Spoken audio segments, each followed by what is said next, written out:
আসসালামু আলাইকুম, welcome to my channel. আজকে আলোচনা করব কমলা দাসের আরো একটি short and interesting poem, my grandmother's house. এটা অনেকটা অটোবায়োগ্রাফিক্যাল টোনে লেখা হয়েছে। তাহলে কবিতাটি শুরু করি। There is a house now far away where once I received. এখানে একটি ঘরের কথা বলা হয়েছে যেটি এখান থেকে অনেক দূরে। এখান থেকে বলতে কবি যেখানে থাকেন বা তার হাজবেন্ডের বাড়ি থেকে অনেক দূরে। হোয়ার ওয়ান্স আই রিসিভড লাভ, যেখান থেকে একসময় আমি ভালোবাসা পেতাম। মানে কবি এখানে গ্র্যান্ডমার কথা বলছেন, তিনি তাকে অনেক ভালোবাসতো আর তার ঘরটা ছিল কবির ঘর থেকে অনেক দূরে। দ্যাট ওমেন ডাইড, কিন্তু তার গ্র্যান্ডমা এখন আর নেই, মানে তিনি মারা গিয়েছেন।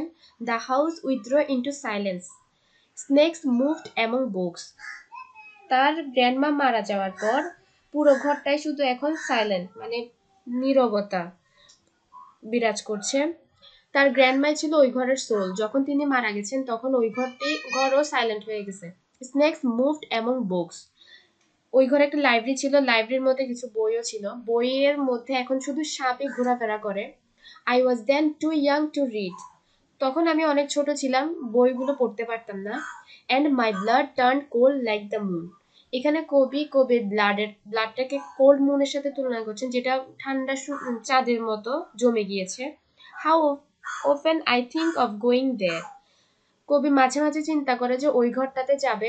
কারণ কবি যখনই কোনো ফ্রাস্ট্রেশন বা ডিপ্রেশনে ভোগেন তখন ভাবেন যে ওই ঘরে যাবেন, কারণ একসময় ওই ঘরটাই তার ছিল পিচ, তার জন্য সুখ সবকিছুই উনি ওই ঘরটা থেকেই পেতেন, তাই সেখানে যাওয়ার কথা মাঝে মাঝে চিন্তা করে।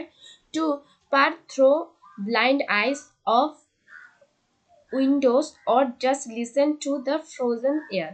টু পিয়ার থ্রো দ্বারা কবি বোঝানো চেয়েছেন যে এখন ওই ঘরটা ধুলো মাখা উইন্ডো দিয়ে কবি ওই ঘরটাকে দেখতে চান।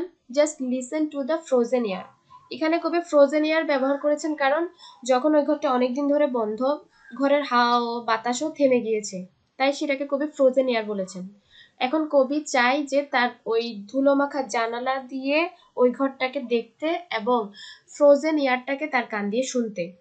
Or in wild despair, pick an armful of darkness to bring it here to lie behind my bedroom door like a brooding dog.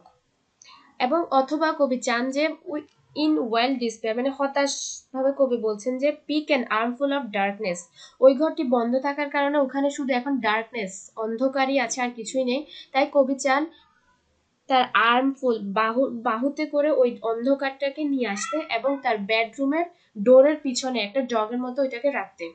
তার স্মৃতিটাকে তিনি ডোরের পিছনে রাখতে চান, কারণ একসময় ওই ঘরটার সাথে মানে ওনার অনেক স্মৃতি জড়িত ছিল, ভালো স্মৃতিগুলাই উনি ওইখানে ডোরের পিছনে রাখতে চাচ্ছেন।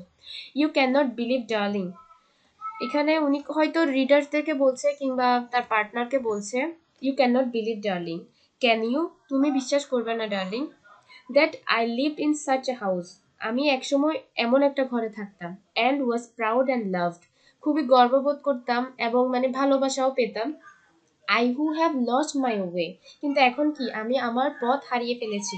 And begged now at strangers doors to receive love, কিন্তু এখন আমি স্ট্রেঞ্জারদের কাছ থেকে, অপরিচিত মানুষদের কাছ থেকে ভালোবাসা আশা করছি, মানে যাতে কেউ আমাকে একটু ভালোবাসে।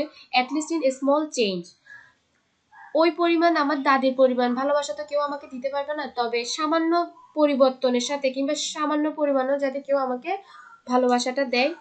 তাই কবি স্ট্রেঞ্জারদের ডোরে নক করে, কবি এটাই বোঝাতে চেয়েছেন। আশা করি বুঝতে পেরেছেন। ধন্যবাদ সবাই।